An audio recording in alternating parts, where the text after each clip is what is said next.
got so motherfucking design on right now. Bring it down, bring it down, bring it down. I got 3 whole thoughts to the ground.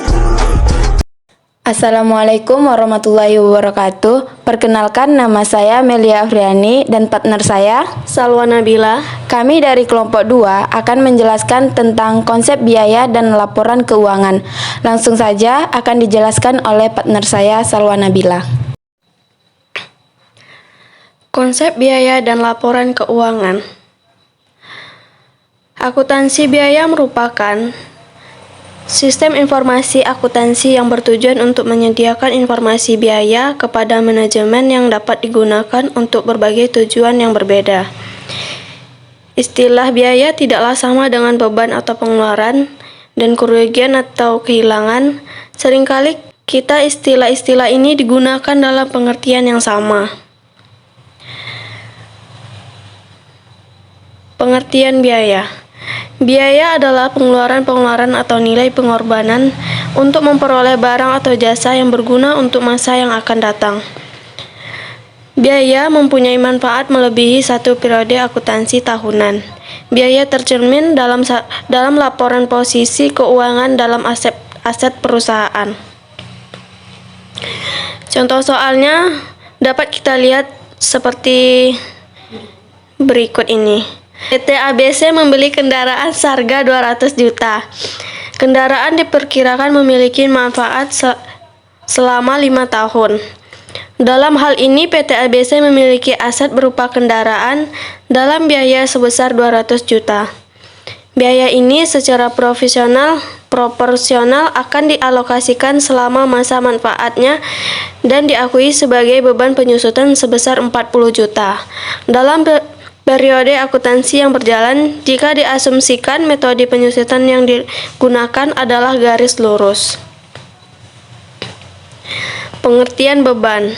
Beban merupakan biaya yang telah memberikan manfaat atau expired cost, dan termasuk penurunan dalam aset atau kenaikan dalam liabilitas sehubungan dengan penyerahan barang dan jasa dalam rangka memperoleh pendapatan, serta pengeluaran yang hanya memberi manfaat untuk tahun buku berjalan. Contoh soalnya ya. Asuransi dibayar di muka merupakan biaya dan disajikan sebagai aset lancar dalam laporan posisi keuangan. Apabila manfaat dan asuransi di muka dibayar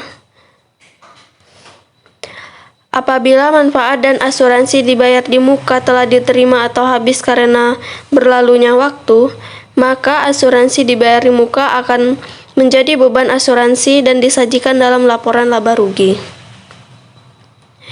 Berikutnya, pengertian kerugian. Kerugian adalah biaya yang timbul ketika barang atau jasa diperoleh pada hakikatnya tidak mempunyai nilai sama sekali atau tidak lagi memiliki manfaat yang sama sekali karena kondisi-kondisi tertentu. Kerugian selisih kurs dan kerugian pelepasan aset tetap adalah contoh dari kerugian. Klasifikasi biaya diperlukan untuk menginformasikan dan menyajikan data biaya bagi manajemen untuk tujuan pengambilan keputusan. Baiklah, materi berikutnya akan dilanjutkan oleh partner saya, Melia Afriani. Klasifikasi biaya kedua. Yang pertama ada objek biaya, kedua perilaku biaya, ketiga periode akuntansi, dan keempat fungsi manajemen atau jenis kegiatan fungsional. Objek biaya. Objek biaya adalah suatu dasar yang digunakan untuk melakukan perhitungan biaya. Contoh objek biaya antara lain ada produk, jasa, proyek, pelanggan, merek, aktivitas, dan departemen. Yang kedua ada biaya produksi. Biaya-biaya dikeluarkan untuk menghasilkan barang dan jasa. Yang pertama ada bahan baku langsung, kedua tenaga kerja langsung, ketiga overhead pabrik. Perilaku biaya. A. Biaya variabel. Biaya-biaya yang nilai totalnya berubah secara langsung dengan adanya perubahan pada tingkat aktivitas atau volume. baik volume produksi ataupun volume penjualan, tetapi per nilai unitnya tidaklah berubah. Biaya bahan baku langsung, biaya tenaga kerja langsung, beberapa elemen, dan dalam biaya overhead pabrik dan biaya penjualan. B. Biaya tetap. Biaya-biaya yang nilainya secara total atau tidak berubah dengan adanya perubahan pada tingkat aktivitas atau volume dalam batas-batas dari tingkat kegiatan yang relevan atau dalam periode waktu tertentu. Bahan penyusutan, peralatan pabrik, dan bahan sewa bangunan pabrik. C. Biaya semi variabel. Biaya-biaya yang memiliki unsur biaya tetap dan unsur biaya variabel. Contohnya biaya listrik dan biaya telepon. Biaya variabel ditambah biaya tetap sama dengan biaya semi variabel. Klasifikasi biaya berdasarkan periode akuntan. Yang pertama, biaya produksi, biaya bahan baku langsung, tenaga kerja langsung, dan overhead pabrik. Yang kedua, ada biaya periode, biaya-biaya yang tidak berkaitan dengan persediaan atau produk, tetapi berhubungan dengan periode waktu atau periode akuntansi, biaya pemasaran dan administrasi. Ada klasifikasi biaya berdasarkan fungsi manajemen. Yang A, membantu manajemen dalam perencanaan, analisis, dan penilaian biaya atau dasar fungsi-fungsi yang dalam suatu organisasi perusahaan. B, pengklasifikasinya adalah sebagai berikut. Yang pertama ada biaya produksi, biaya-biaya yang terjadi untuk menghasilkan produk hingga siap untuk dijual. Yang kedua ada biaya penjualan, biaya-biaya yang terjadi untuk menjual suatu produk atau jasa.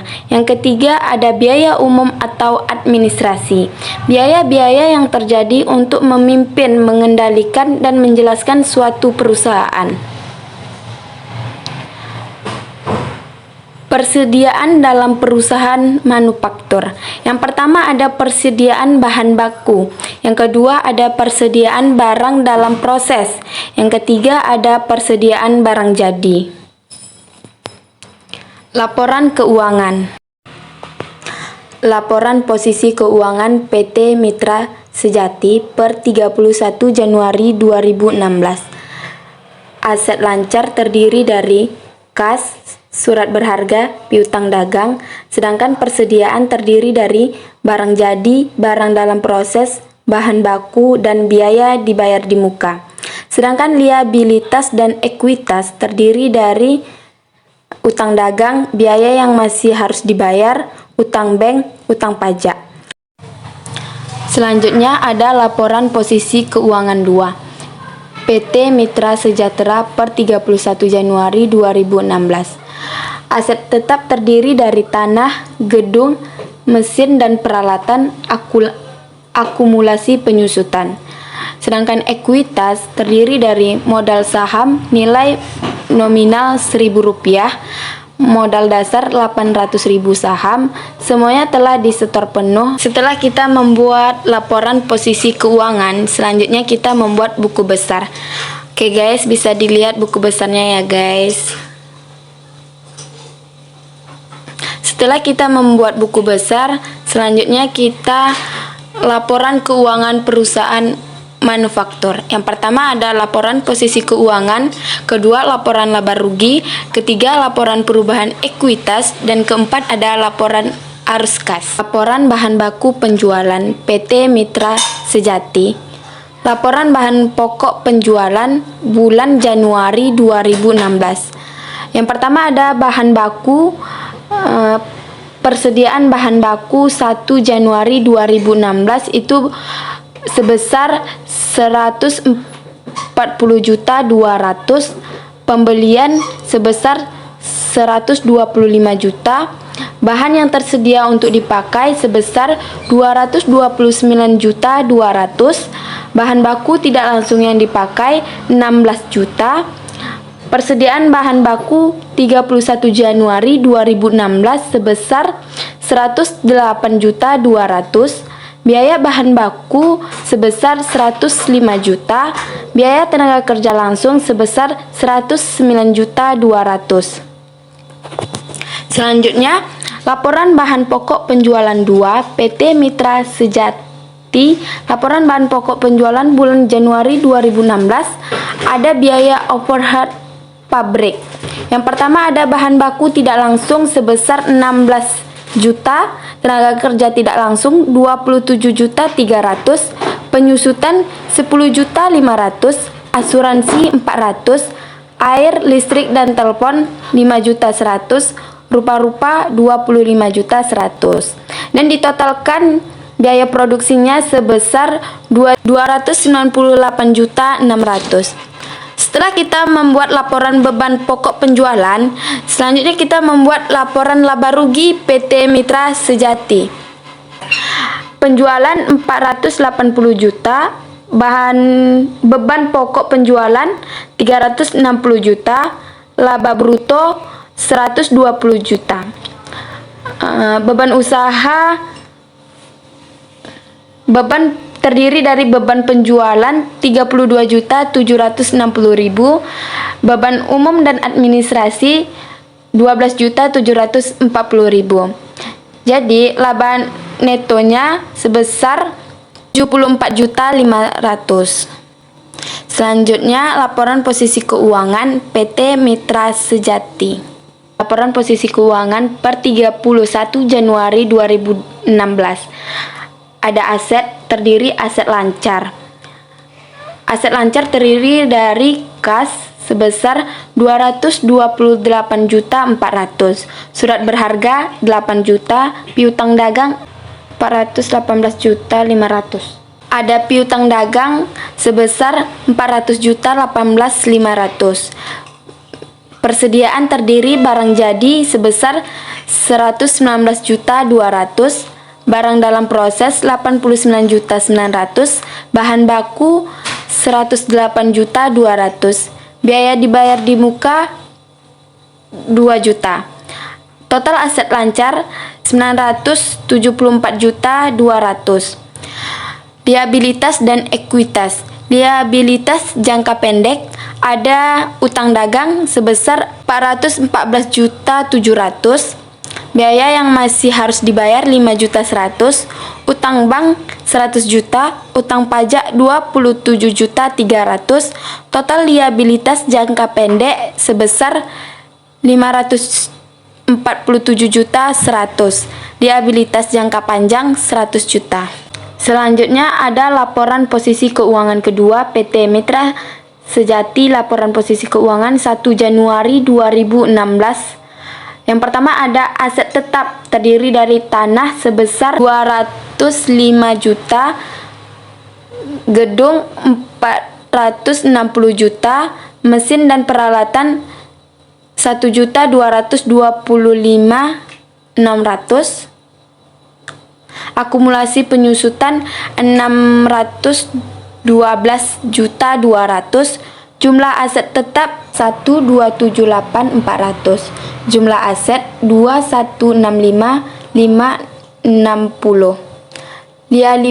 Liabilitas jangka panjang ada ekuitas terdiri dari modal saham nilai nominal Rp1.000, modal dasar 800 saham, semuanya telah disetor penuh 800 juta, saldo laba 720.500.000, total ekuitas 1.520.500, jumlah liabilitas jangka pendek 2.165.560. Sekian penjelasan dari kami kelompok 2. Saya Melia Afriani dan partner saya Salwa Nabila.